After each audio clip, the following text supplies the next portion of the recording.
basically Rockefeller Morgan people. That group, you probably know something in that area. Colonel House was involved there, and the Woodrow Wilson people were there, although this occurred, I believe, in 1910 or so when they met at Jekyll Island. Yes, that's right. It was a couple of years later. By the time it got planned, it was finally passed in 1913.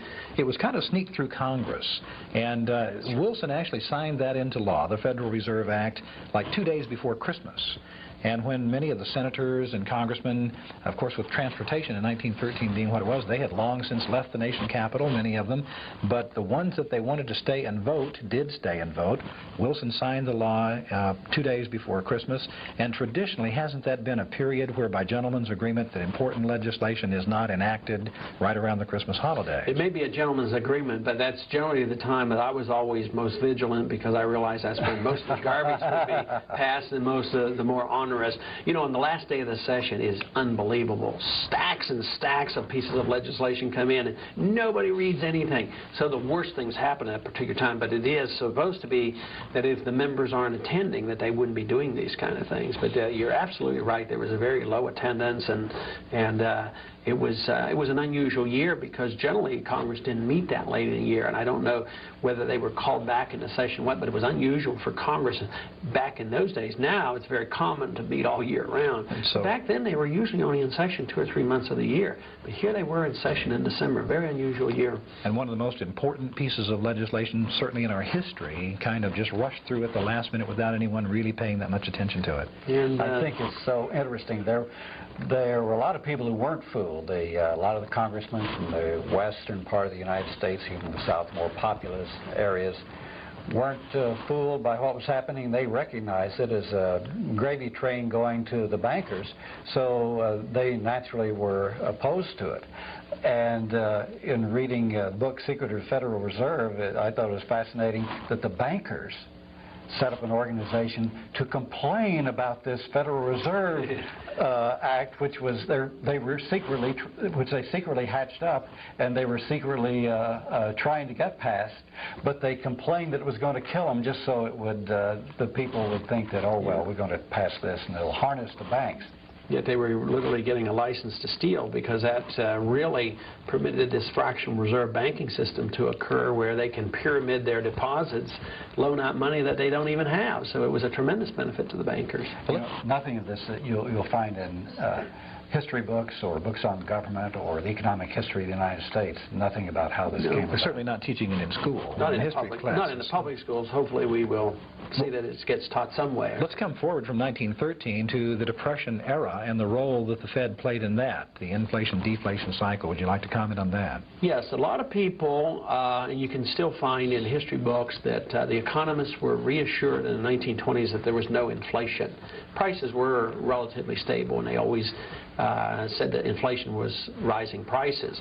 But if you look at the monetary history, there was a lot of monetary inflation during the 1920s, and the money, instead of going into production, it went into speculation. Of course, it bid up the price of stocks and real estate, and then it finally came to that time when there is concern, or they make the decision, look, we think we can not only save the dollar and stop the inflation, but we can make some money on it. They say, we're going to have to turn this off, so they cut back on the credit, and it caused the stock market crash. And of course then the Great Depression followed.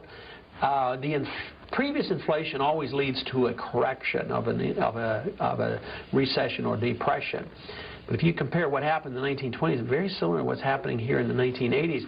And you just think about how many times you read in the last 6 or 8 years that the government's told us there's nothing to worry about, there's no inflation. Well, there's been a greater expansion of money now than there was in the 20s. Of course, there was a greater speculation in the stock market and a bigger stock market crash. So I anticipate, and many Austrian free market economists anticipate, that the recession that's coming will not be a recession at all. It'll be a depression, and probably be bigger than the one we had in the 1930s, because it will be the correction for all the malinvestment, all the mistakes made because of this artificial credit pumped in by the Federal Reserve System. So we have to look for the correction.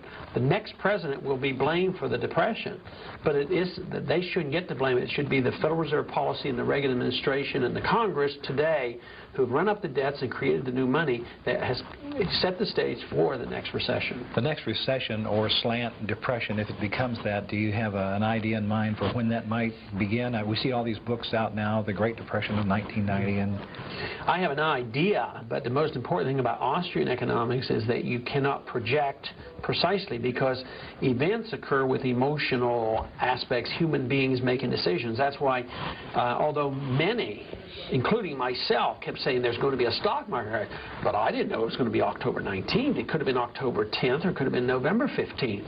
I mean, it comes when people just get frightened and scared and panic. So Austrian economics teaches that, yes, we know a depression is coming, but we don't know the day it's going to start. But still, a lot of people say, well, what do you think? Because you just have to make a judgment for personal and financial reasons. I think there's going to be another major financial event before the end of this year, close to the election, more likely before than afterwards. And that by next year, next spring, it'll be very clear that this country is moving rapidly into a recession. We put that question to Congressman Gonzalez, your former colleague on the Housing, Banking, Currency Committee. And I said, well, I've been reading a lot about how the next president is going to be the next Herbert Hoover. And he said, if we're lucky, the depression will wait that long. Yeah, and I wouldn't argue a whole lot, but time is running short. Here we are in August already, and a recession could start tomorrow or the next day. It could be very clear. I think, matter of fact, the standard of living has been going down. I think history is going to show that the country has been down on the down slope maybe for the past 10 years. It's just not going rapidly, and it's not confirmed by the government statistics, but they're changing all the time. They use GNP figures to reassure us everything is okay, and 40% of the GNP is government spending, and where do they get the money? They print it. And also, you know, like for CPI, they change in that. If it's going up too fast, they change the way they calculate it. But if you go to the average guy on the street and say, is your cost of living going up? He says, I can't even pay my bills. I'm not even buying steak anymore. And so things are a lot worse than the government would lead us to believe. Can we get back to this matter of political power, economic power, and control of the economy? Were you in Congress when Wright-Patman was still there? No, but I was in Congress when his son was there. Okay. I think it's Bill Patman that was there, but I didn't know Wright-Patman. Wright-Patman, of course, was the chairman of the Banking Committee at one time, and he had some good ideas about the Federal Reserve. Oh, he had, in my studies on the American power structure, it was a real gold mine because his committee, the one which you came on later, made studies of how the big banks in the United States control the corporations in the United States, and it's incredible.